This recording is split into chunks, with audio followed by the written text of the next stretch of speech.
Goed, ons gaan vanmorgen lees uit die boek Handelinge. Handelinge hoofstuk 9.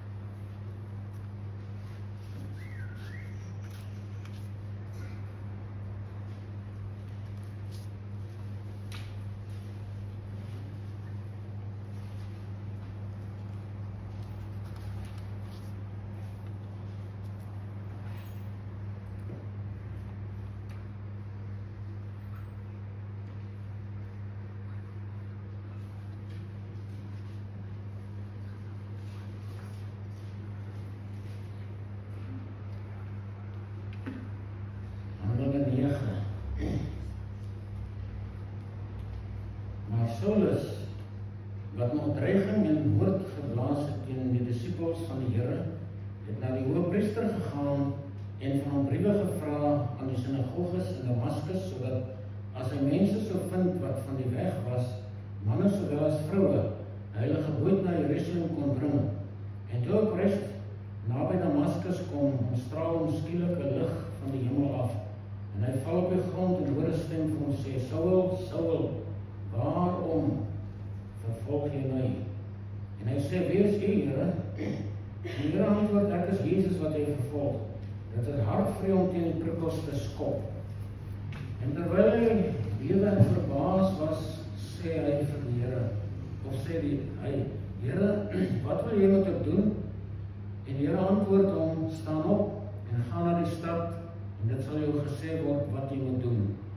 En die man wat saam met hom op pad was, het sprakeloos gestaan, terwyl hulle wel die stem hoor, maar niemand sien nie. Toe staan Saulus van die grond af op, en alhoewel sy oë oop was, het hy niemand gesien nie. En hulle het hom aan die hand gelei en in Damaskus ingebring. En 3 dae lang het hy niks gesien nie, niks geëet of gedrink nie. En daar was 'n disipel in Damaskus met die naam van Ananias. En die Here het vir hom in 'n gesig gesê, Ananias, en hy antwoord, hier is ek, Here.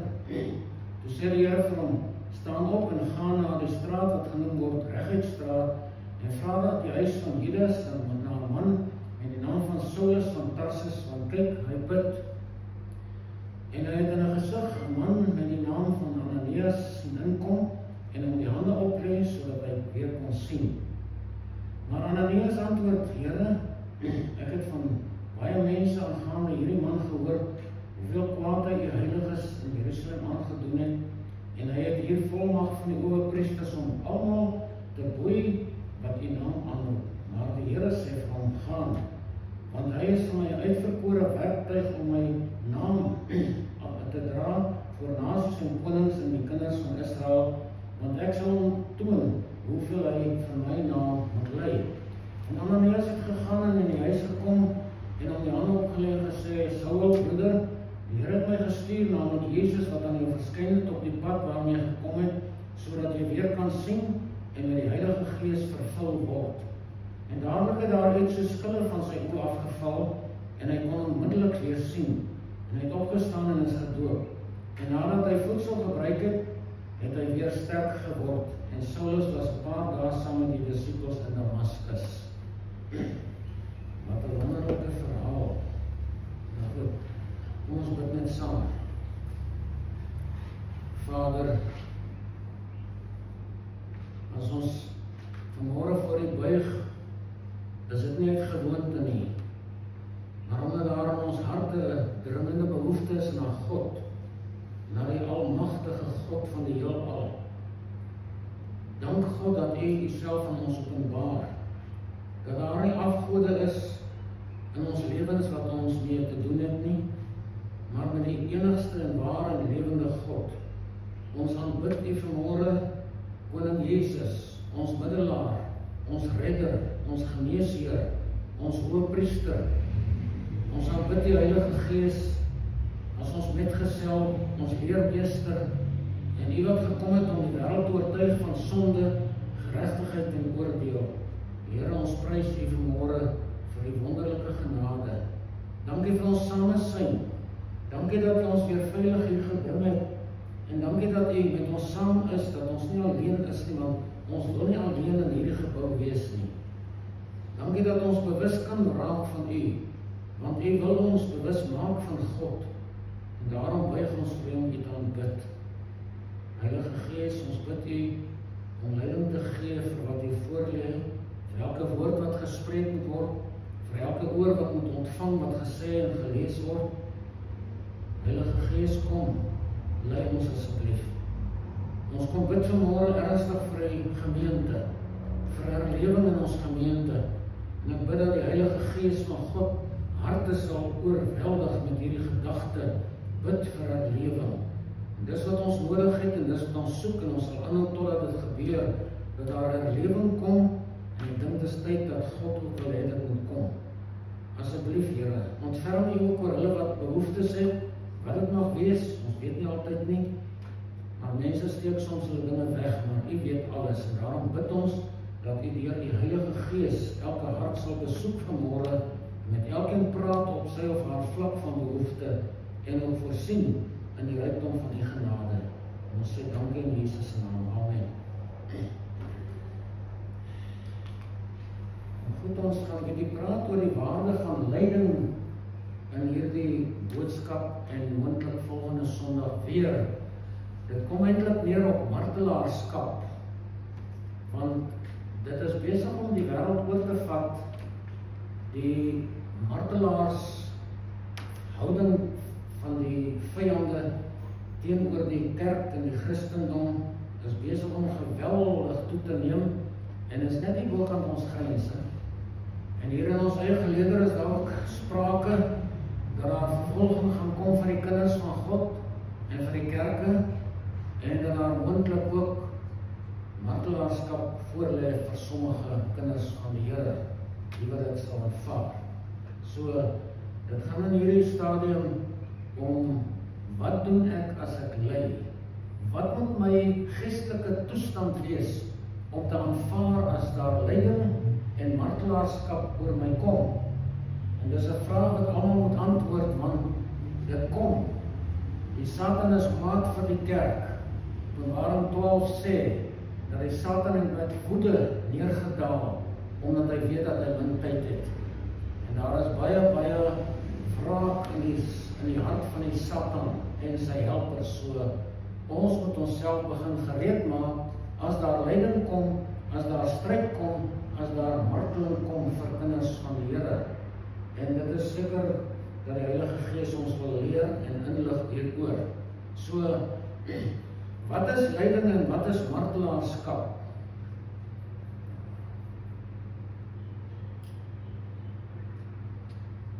Wat is lyding en martelaarskap? Daar is 'n prys aan die dieper dimensie van Christendom. Dis waaroor dit gaan. Dieper vlakke en dimensies van Christendom het 'n prys. En dis nie goedkoop nie. Dis dwars deur die eeue van die ontstaan van die kerk af so. Dit word genoem in die Christelike kringe die prys van lyding en martelaarskap. Wat bedoel ons daarby? Dit het alles te doen met ons situasie hier en in die ewigheid ook. Wat gaan jy doen as hulle jou gryp en jy begin martel? Daar is 'n voorbeeld wat ons nou gelees het van Saulus of Paulus, maar die Here sê vir hom, vir Ananias, gaan, want hy is vir my uitverkore werktuig om my naam te dra voor nasies en konings en die kinders van Israel, want ek sal hom toon hoeveel hy vir my naam moet ly. Jesus sê, hy gaan vir Paulus wys hoeveel moet hy ly vir sy naam. En hier is 'n ding wat ons soms miskyk. Hoekom moes Paulus ly vir die naam van Jesus? Hoeveel het hy gely? Dit word beskryf in die boeke van Korintiërs 1 en 2, basies. Maar moet ons almal ly? Dit is moontlik, ek sê dit gaan kom nie, maar dit kan wees, dat ons sal moet ly. En dat Jesus op daai oomblik vir jou sal moet wys hoeveel jy moet ly vir sy naam. Die apostels en die vroeë kerk het hierdie dinge verstaan en hulle het dit met blydskap aanvaar dat ons moet ly. Martelaarskap is deel van ons Christendom. Dit het hulle gesê. Die voorregte van martelaarskap word ook in die Bybel beskryf. En as ons dit nie ter harte neem nie, sal ons nooit kan bly staan as dit kom nie. As daar lyding kom. Ons moet hierdie dinge bestudeer.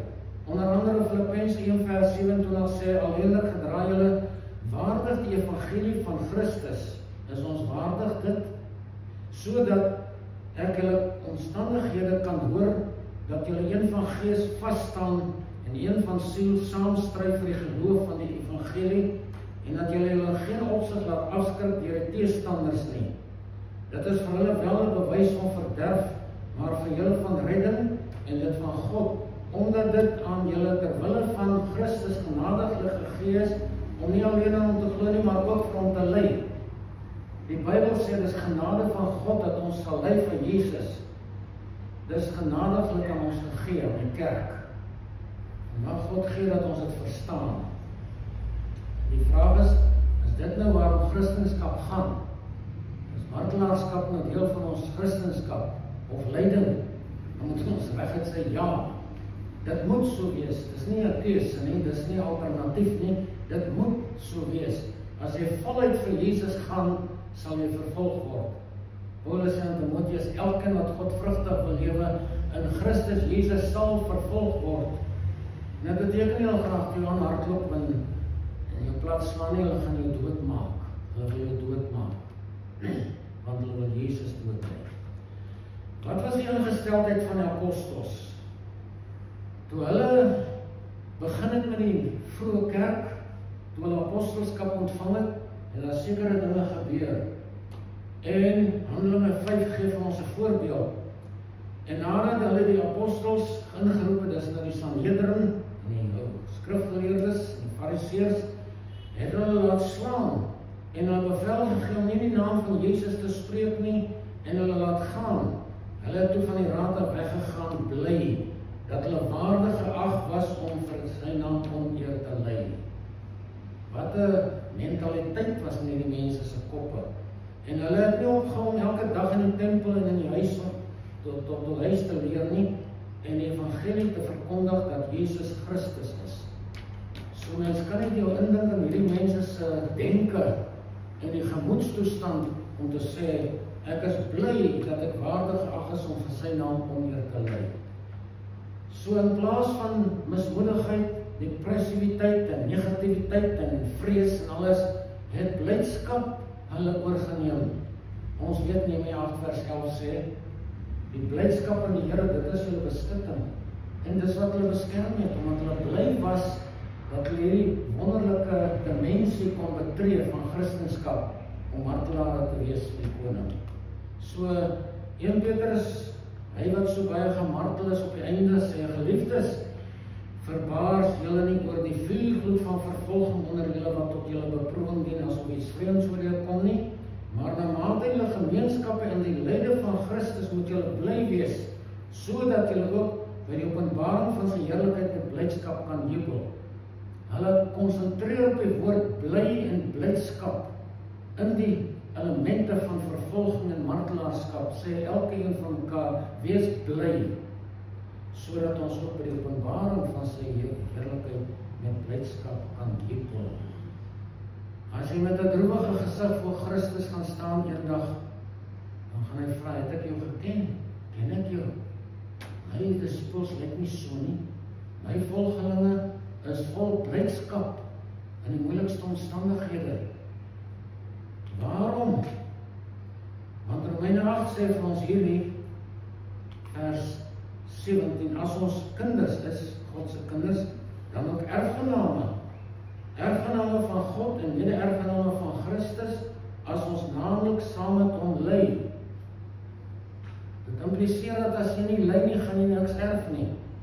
Maar hy sê so dat ons ook saam met hom verheerlik kan word. Want ek reken dat die lyding van die teenwoordige tyd nie opweeg teen die heerlikheid wat aan ons openbaar sal word nie. In die opening van die regterstoel in die hemel gaan baie kinders van God verskyn en hulle gaan geopenbaar word as die oorwinnaars. Hulle gaan krone ontvang daarvoor. Ons wil saam met Jesus verheerlik word. Ek weet nie of dit mentaliteit en ingesteldheid is nie, om verheerlik te word saam met die Meester. Maar dit kom van ver af. Nie net van die Nuwe Testament nie, ek sal later oor die Ou Verbond ook praat, Ou Testament. Maar Smyrna die tweede gemeente aan wie Jesus in Openbaring 2 skrywe, is die martelaars gemeente genoem. Smyrna beteken bitterheid. En daai gemeente was in 'n fase van bitterheid. Openbaring 2 sê ek vir hulle, Jesus sê, vrees vir niks wat jy sal ly nie. Moenie bang wees nie, daar kom martelaarskap. En as ek vir julle vertel wat daai tyd gebeur het, sal jy nie kan dink dat 'n mens dit kan oorleef nie. Vrees vir niks wat jy sal ly nie. Kyk, die duiwel gaan sommige van julle in die gevangenis werk, sodat julle op die proef gestel kan word. Hoekom? Om te toets of hulle Jesus werklik lief het. Om te sien of hulle sy naam sal verheerlik in hulle lyding en marteling. En julle sal 10 dae lang verdrukking hê, dis net 'n tydperk. Wees getrou tot die dood toe, en ek sal julle die kroon van die lewe gee. Wie oor het, laat hom hoor wat die Gees aan die gemeente sê. Die wat oorwin, sal in die tweede dood geen skade ly nie. En daardie tyd is baie gemartel van 100 tot 312 na Christus, is die tydperk van Smyrna, bitterheid. Keiser Nero was aan bewind, sal later vir die wys wat gebeur het. Hy het mense gemartel, die Christene was nie aanvaarbaar nie. Hy het 'n paleis gehad, hy het Christene gevang, en hulle is in teer gedoop, en ons pale in hulle ingedruk, en hulle het in die aande partytjie gevoer aan die Christene, daar in die tuin ingeplant, aan die brand gesteek om lig te gee vir hulle partytjies. Dit was Nero, dit was Smyrna, dis die bitterheid. Daardie mense wat hulle gedoen, hulle het nie gekapituleer nie, hulle het nie gesê, nee, ek sal liewer die keiser aanbid nie, want dit was hulle gesoek het. So die spreekwoord in daardie tyd was, die bloed van die martelaar het die saad van die kerk geword. Van daardie tyd af rus die kerk op hierdie getuienisse, die ware kerk, nie vals mense nie. Duisende het hulle eretitels daardie tyd en later aan met hulle bloed betaal, voor dit ook, en kom ons probleem hier. Wat was die prys van die martelare? Die prys van martelaarskap is die prys van jou getuienis. Die Griekse woord, die getuienis van Jesus in Grieks is martyr, martus, dis gewoon ons martus, martelaar. Daar kom die woord martelaar vandaan, van martus af. Die Griekse betekenis van martelaar is, dis iemand wat getuienis gee. As jy getuie is vir Jesus, is jy 'n martelaar, dis martus. Openbaring 7 sê, toe het een van die ouderlinge gespreek en vir my gesê, hulle wat bekend is, of bekleed is met die wit klere, wie is hulle, en waarvandaan het hulle gekom? En ek sê vir my, Heer, die weet het, en hy sê vir my, dit is hulle wat uit die groot verdrukking kom, en hulle het hulle klere gewas, en hulle klere wit gemaak in die bloed van die lam. Dit is die prys van eretitels in die koninkryk van God, die bloed. Hulle het hulle klere wit gewas in die bloed van die lam. Hulle was martelare. Die groot verdrukking gaan na geweldige vervolging plaasvind. Daar gaan miljoene mense, biljoene mense gedood word. Omdat Satan hulle haat, maar ook omdat hulle nie wil hoor wat hy vir hulle gee nie. Ons lees later daarvan in Openbaring 17. En ek het die vrou gesien, dronk van die bloed van die heiliges en van die bloed van die martelare van Jesus. En ek het my uitermate verwonder toe ek haar sien. Het verwys na die Romeinse kerk. Die Romeinse kerk het miljoene kinders van God gemartel. Ontsettend gemartel. So, wat was die metodes vir marteling? Ek gaan nie daarop in vanmôre nie. Dit sal nie goed wees om daarop in te gaan nie, maar ons kan later daarna kyk. Dis onaangenaam om oor die goed te praat. Dit is dalk onaangenaam om te luister daarna. Maar hoekom is dit in die Bybel? Hoekom is hierdie getuienisse vir ons gegee? Hoekom is die woord getuie martelaar in die Grieks?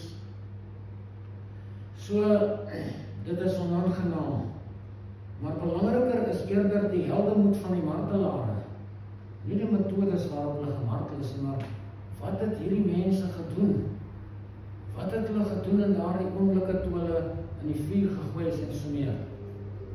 Dit is wat werklik tel.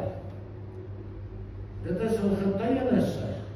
Hulle getuies, martyrion in Grieks, waarop ons moet fokus. Wat spreek tot ons standaard van Christendom? Hulle getuies lees voort op die aarde en in die hemel. Daar sien Johannes 'n skare voor die troon van God en hy sê, wie is hierdie mense wat so in wit bekleed is, palmtakke in hulle hande? En die ouderling sê vir hom, dit is hulle wat uit die groot verdrukking kom, uit martelaarskap. Die groot verdrukking is op hande en daar gaan baie mense met hulle lewe en hulle bloed moet betaal. Miskien ek en jy ook, as ons hier gaan wees. Prys die Here die weg gaat omkom. So hierdie getuies, hierdie martelare omring die troon van die Meester. Openbaring 6 sê, en toe hy die 5de seël opgemaak het, sien onder die altaar die siele van die wat gedood is, geslag is in die Grieks, terwille van die woord van God en die getuienis wat hulle gehad het. En hulle het met 'n groot stem uitgeroep en gesê, hoe lank, o heilige en wragtige Heerser, oordeel en wreek U nie ons bloed op die bewoners van die aarde nie? En aan elkeen van hulle is wit klere gegee en hulle gesê dat hulle nog 'n klein tydjie moes rus totdat hulle medediensknegte en hulle broeders wat nog gedood sou word soos hulle voltallig sal wees. So God is besig om 'n Christendom te vergader, om hemelse wesens te vergader saam met hom vir die ewigheid. En hierdie mense het hulle posisie gekoop met hulle eie bloed, met hulle lewe. Martelaarskap is, as ons die Bybel lees, die grootste tydverdryf van die Satan. Dit is sy grootste tydverdryf deur die eeue. Om mense wat na die beeld van God geskaap is, in die hande te kry en dat beeld in hulle te verwoes en hulle getuienis te probeer vernietig. Dwars deur die eeue was dit so. Op sy gruwelike troon sit hy en kyk, min wetende dat hierdie helde in die handpalms van Jesus gegraveer is. Die Bybel sê vir ons, jou naam is in my handpalms. Hoeveel te meer sulke mense wat hulle eretitels en hulle posisie in sy handpalms met hulle bloed gekoop het. Hoeveel te meer is hulle kosbaar vir Jesus.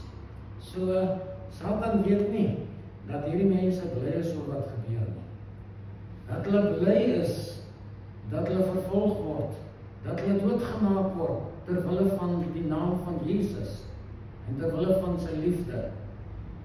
So een van hierdie getuies is al wat ek wil wys is Antipas. Antipas noem Jesus 'n getroue getuie, 'n getroue martelaar. Hier in Openbaring 2. Hy sê, ek ken jou werke, die plek waar jy woon, waarop die troon van Satan is, en jy hou vas aan my naam en in die geloof in my nie verloor nie, selfs in die dae waarin Antipas, my getroue getuie, was wat gedood is by julle waar die Satan woon. Die Satan het in 'n sekere dorp gewoon. Dit is Pergamus. Pergamus se naam beteken om getrou te wees met mag. En daar het Satan sy troon kom vestig. En daar het hy sy oë gevestig op die getroue getuies van Jesus. En hy het iemand opgewek om 'n martelaarstem te maak om hierdie mense se moed te breek en die kerk te vernietig. En hy het hierdie ding gedoen. Daar's 'n bul, 'n koperbul gemaak, wat hol is binnekant. Antipas is in daai bul ingesit en hy is toegemaak. En toe maak hulle vuur onder die bul. Hulle maak hom gaar daar binne, hulle brand hom uit. Dis 'n getroue getuie van Jesus. Of hy wil uitkom, weet ons nie, maar hy kon nie. Maar hy het nie voor die tyd gesê, nee, ek verloon Jesus liewer as om daarom te gaan nie. Dis ironies dat hulle sê dat die man wat hierdie bul ontwerp het, was die eerste ou wat daar ingesit is. Toe, soos die galg, wat sê sy naam? Haman gebou het vir die volk Israel. Net so, het hierdie ou vir die kinders van God hierdie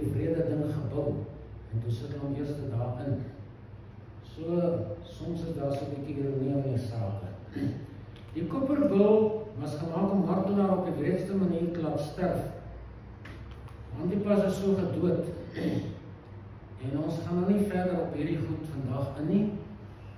Ek gaan net 'n kort getuienis vir u wys van een van die mooiste martelare wat ooit genoem is en ooit gesterf het.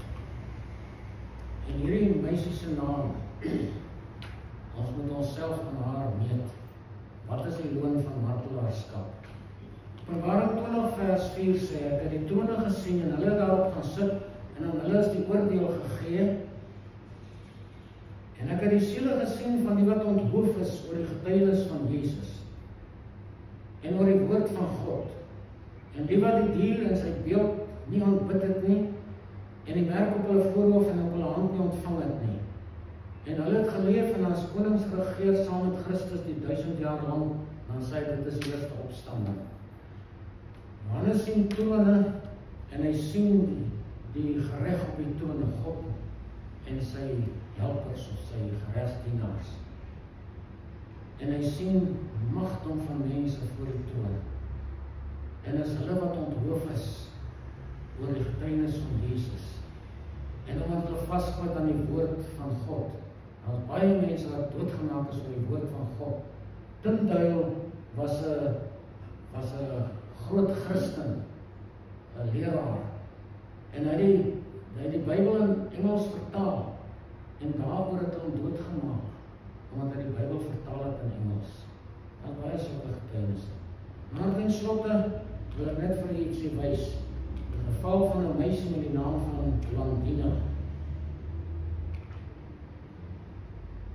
She was just a girl, a teenage slave, fragile, forgotten, powerless in the eyes of Rome.